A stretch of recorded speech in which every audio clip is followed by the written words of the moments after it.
거대한 화물선 한 척이 조선소 도크에 들어섭니다. 그런데 이상한 일이 벌어지죠. 이 배 멀쩡합니다. 엔진도 돌아가고 항해도 문제 없었거든요. 그런데 지금 이 배의 옆구리에 빨간 선이 그어지고 있습니다. 마치 수술실에서 집도이가 메스로 절개선을 그리듯 말이죠. 곧 두꺼운 강철 선체가 불꽃을 튀기며 잘려나갈 겁니다. 살아있는 사람의 가슴을 열어젖히는 심장 수술처럼요.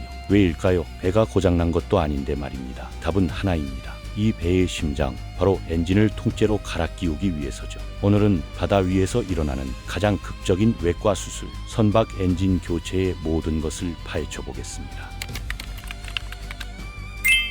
여러분, 자동차 엔진이 고장나면 어떻게 하죠? 간단합니다. 정비소 가서 후드 열고 드러내면 끝이거든요. 마치 컴퓨터 본체 열고 그래픽카드 바꾸는 것처럼 말입니다. 하지만 배는 완전히 다른 세계입니다. 배의 엔진은 선체 한가운데, 그것도 아주 깊숙한 곳에 박혀 있거든요. 게다가 그 크기가 상상을 초월하죠. 현대의 초대형 컨테이너선에 들어가는 엔진을 예로 들어볼까요? 맨 BMW 11G, 95, MEC 같은 모델의 경우 높이만 18m에 달하고 길이는 22m, 무게는 2230톤입니다. 5층짜리 아파트와 맞먹는 높이죠. 이게 얼마나 무거운지 감이 안 오시죠? 일반 승용차 한 대 무게가 대략 1.5톤 정도니까 자동차 1500대를 한 곳에 쌓아놓은 무게라고 보면 됩니다. 출력은 또 어떨까요? 80메가와트에서 100메가와트 사이인데 이건 자동차 10만 대가 동시에 시동을 거는 것과 맞먹는 힘입니다. 여기서 재미있는 점이 있습니다. 이렇게 어마어마한 엔진인데 회전 속도는 분당 56회전에서 125회전 정도로 굉장히 느리거든요. 자동차 엔진이 분당 수천 회전을 하는 것과 비교하면 거북이 같은 속도죠. 왜 이럴까요? 바로 프로펠러를 직접 돌리기 때문입니다. 중간에 변속기나 기어 같은 게 없어요. 그냥 엔진축이 프로펠러 축과 바로 연결되어 있죠. 마치 손으로 직접 선풍기 날개를 돌리는 것처럼 말입니다. 이렇게 하면 중간에 힘이 새는 게 없어서 효율이 극대화되거든요. 그런데 여기서 핵심이 나옵니다. 이 엔진은 단순히 배 안에 놓여있는 기계가 아니라는 거죠. 선체 구조물과 완전히 하나로 통합되어 있습니다. 엔진룸의 철제 프레임이 선체 전체의 강도를 지탱하는 뼈대 역할을 하거든요. 쉽게 말하면 건물에서 기둥을 빼내는 것과 같습니다. 그냥 드러내면 건물이 무너지는 거죠. 그래서 엔진을 교체한다는 건 단순히 기계를 바꾸는 게 아니라 배의 골격 자체를 해체했다가 다시 조립하는 수준의 작업인 겁니다. 그럼 대체 왜 이런 미친 짓을 하는 걸까요? 엔진이 고장났나요? 아닙니다. 대부분의 경우 엔진은 멀쩡합니다. 문제는 효율과 환경 규제거든요. 지구온난화가 심각해지면서 국제해사기구 IMO에서 2030년 온실가스 배출 20% 감축 가능하면 30%, 2040년 70% 감축 가능하면 80%, 그리고 2050년경 탄소 제로를 목표로 규정을 만들었습니다. 기존 엔진으로는 이 기준을 절대 맞출 수 없죠. 그래서 완전히 새로운 엔진으로 갈아 끼워야 하는 겁니다. 마치 옛날 석탄 난방을 하던 아파트를 가스 난방으로 바꾸는 것처럼 말이죠. 여기서 또 하나의 문제가 생깁니다. 배는 자동차처럼 후드를 열 수가 없거든요. 엔진이 배 한가운데 완전히 밀봉되어 있으니까요. 그럼 어떻게 할까요? 답은 하나뿐입니다. 선체를 자르는 겁니다. 아파트에 비유하자면 이런 거죠. 엘리베이터를 교체하려는데 문으로 못 들어가니까 건물 외벽을 통째로 뜯어내는 겁니다. 말도 안 되는 소리 같지만 실제로 배에서는 이게 유일한 방법입니다. 이제 본격적인 수술이 시작됩니다. 먼저 어디를 잘라야 할지 결정해야 하는데 이게 생각보다 훨씬 복잡하거든요. 배의 선체는 파도와 화물의 무게를 견디도록 설계되어 있습니다. 길이 방향으로 엄청난 힘이 작용하죠. 마치 긴 자를 양쪽에서 잡고 휘는 것처럼 말입니다. 그래서 아무데나 자르면 큰일 납니다. 선체가 휘거나 뒤틀리거나 심하면 금이 갈 수도 있거든요. 그럼 어떻게 할까요? 엔지니어들은 컴퓨터 시뮬레이션을 돌립니다. 선체의 모든 부분에 얼마만큼의 힘이 작용하는지 계산하는 거죠. 그리고 그 힘이 가장 약한 지점, 전문 용어로 중립축이라고 부르는 부분을 찾아냅니다. 여기가 바로 절단 지점입니다. 절단 지점이 정해지면 그 주변에 임시 철골 구조물을 설치합니다. 마치 공사 중인 건물에 버팀목을 대는 것처럼 말이죠. 이게 없으면 자르는 순간 선체가 휘어버리거든요. 그리고 나서 본격적인 절단 작업에 들어갑니다. 여기서 사용하는 도구가 플라즈마 절단기나 워터젯 절단기입니다. 일반 토치로 자르면 열 때문에 강철이 늘어나거나 휘어지거든요. 마치 프라이팬에 올린 플라스틱이 구부러지는 것처럼요. 그래서 열을 최소화하면서 자를 수 있는 장비를 쓰는 겁니다. 절단이 끝나면 밀리미터 단위로 변형을 측정합니다. 200m짜리 배를 자르는데 오차가 1mm도 안 되어야 하거든요. 이게 얼마나 정밀한 작업인지 감이 오시죠? 마치 케이크를 자르는데 칼날이 0.1mm도 안 흔들려야 하는 것과 같습니다. 선체가 열리면 이제 오래된 엔진을 빼냅니다. 2230톤짜리 덩어리를 어떻게 빼낼까요?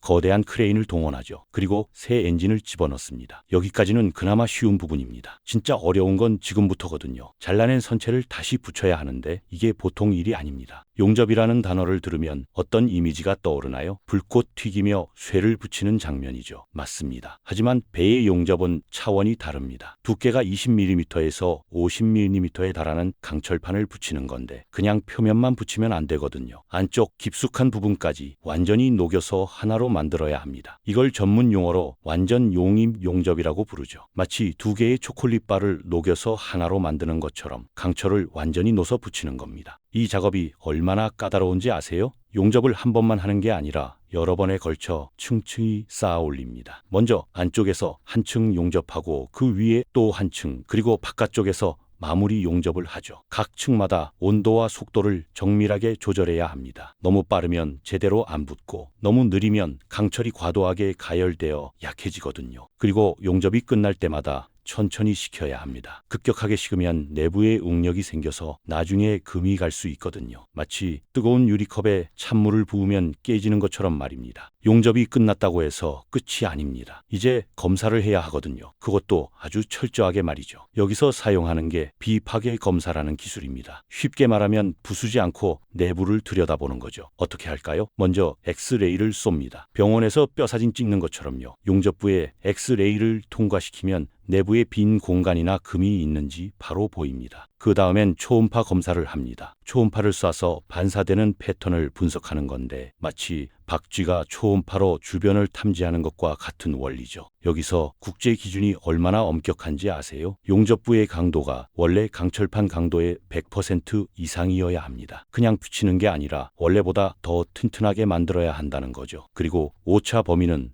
1000분의 1mm입니다. 머리카락 두께가 대략 100마이크로미터인데 그것보다 10배나 더 정밀해야 하는 겁니다. 그럼 여기서 의문이 생깁니다.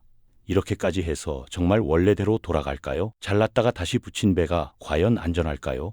결론부터 말하면 안전합니다. 그것도 아주 확실하게 말이죠. 실제로 측정해보면 용접부의 강도가 원래 강철판보다 오히려 더 높게 나오거든요. 왜 그럴까요? 용접 과정에서 금속 조직이 재배열되면서 더 치밀한 구조가 만들어지기 때문입니다. 마치 구겨진 종이를 다시 펴고 프레스로 눌러서 더 단단하게 만드는 것과 비슷하죠. 여기에 더해 최근엔 또 다른 이유로 엔진 교체가 늘어나고 있습니다. 바로 친환경 연료 때문이죠. 지금까지 대부분의 배들은 중유라는 걸 사용했습니다. 석유를 정제하고 남은 찌꺼기 같은 건데 값은 싸지만 매연과 유해 물질이 엄청나게 많이 나오거든요. 그래서 국제사회가 이제 그만 쓰라고 압박하는 겁니다. 대신 LNG나 메탄올, 심지어 암모니아나 수소 같은 연료를 쓰라고 하죠. 문제는 이런 새 연료들은 기존 엔진으로 못 쓴다는 겁니다. 연소 방식이 완전히 다르거든요. 가솔린차에 경유를 넣으면 안 되는 것처럼요. 그래서 엔진을 통째로 바꿔야 하는 겁니다. 세계적인 해운사인 머스크는 머스크 할리팩스라는 15000TEU급 컨테이너선을 메탄올 듀얼 연료 엔진으로 개조했는데 선체를 절단해서 10m나 연장까지 했습니다. 한국과 일본의 조선소들도 암모니아 엔진 교체 프로젝트를 진행 중이죠. 그런데 새 연료로 바꾸는 게 그냥 엔진만 갈면 끝날까요? 전혀 아닙니다. 연료 저장 탱크부터 배관, 분사 시스템, 냉각 장치까지 전부 다 바꿔야 하거든요. 암모니아는 영하 33도에서 액체가 되는데 이걸 상온에서 보관하려면 특수 탱크가 필요합니다. 게다가 암모니아는 독성이 있어서 조금만 새도 큰일 나죠. 그래서 배관 시스템을 이중으로 만들고 누출 감지 센서를 곳곳에 설치해야 합니다. 마치 원자력 발전소의 안전 시스템처럼 말이죠. 수소는 더 까다롭습니다. 수소는 분자가 워낙 작아서 강철 사이로도 스며들거든요. 그래서 일반 강철 탱크에 보관하면 금속이 수소 때문에 부서지는 수소 취성이라는 현상이 일어납니다. 그래서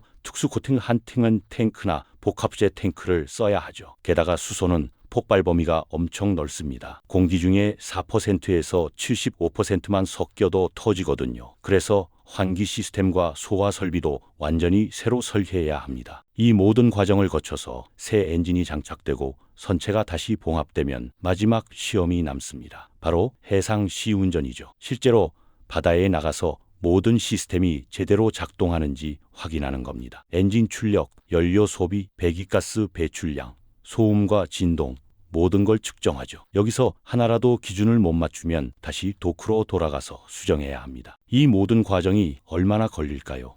짧게는 3개월, 길게는 6개월이 넘게 걸립니다. 비용은 중형 화물선 기준으로 350억 원에서 500억 원 정도 듭니다. 세배 한 척 값이 1,000억 원에서 2,000억 원 정도니까 거의 배값의 3분의 1에서 절반을 쓰는 셈이죠. 그럼에도 배 주인들은 이걸 선택합니다. 왜일까요? 새 배를 사는 것보다 훨씬 싸고 환경 규제를 맞출 수 있으니까요. 여기서 흥미로운 질문 하나 더 던져볼까요? 자른 선체가 정말 원래만큼 튼튼할까요? 이론적으로는 그렇다고 하지만 실전에선 어떨까요? 답은 이미 나와 있습니다. 엔진을 교체한 배들이 수십 년째 아무 문제 없이 항해하고 있거든요. 2000년대 초반에 이런 대규모 개조업이 시작됐는데 그때 개조한 배들이 지금도 멀쩡히 돌아다니고 있습니다. 심지어 태풍을 만나거나 거친 바다를 항해해도 용접부에서 문제가 생긴 적이 거의 없죠. 왜 그럴까요? 앞서 말했듯이 용접 기술이 그만큼 발전했기 때문입니다. 현대의 용접은 단순히 쇠를 붙이는 게 아니라 금속 조직 단위에서 재구성하는 수준이거든요. 그리고 검사 기술도 엄청나게 정밀해졌죠. 엑스레이와 초음파로 머리카락 굵기만한 결함도 다 찾아낼 수 있습니다. 게다가 선급이라는 국제 인증 기관들이 모든 과정을 감시합니다. 선급이 뭐냐고요? 배의 안전을 검증하는 국제 기구인데 여기서 인증을 못 받으면 그 배는 항구에 들어갈 수가 없습니다. 보험도 안 들어주죠. 그래서 조선소들은 선급의 기준을 철저하게 지킬 수밖에 없습니다. 선급 검사관들은 용접 과정 하나하나를 다 지켜보고 모든 검 결과를 확인합니다. 기준에 안 맞으면 용서 없이 재작업을 명령하죠. 결국 선박 엔진 교체는 단순한 수리가 아닙니다. 이건 배를 살리는 생존 수술이거든요. 환경 규제가 계속 강화되는 상황에서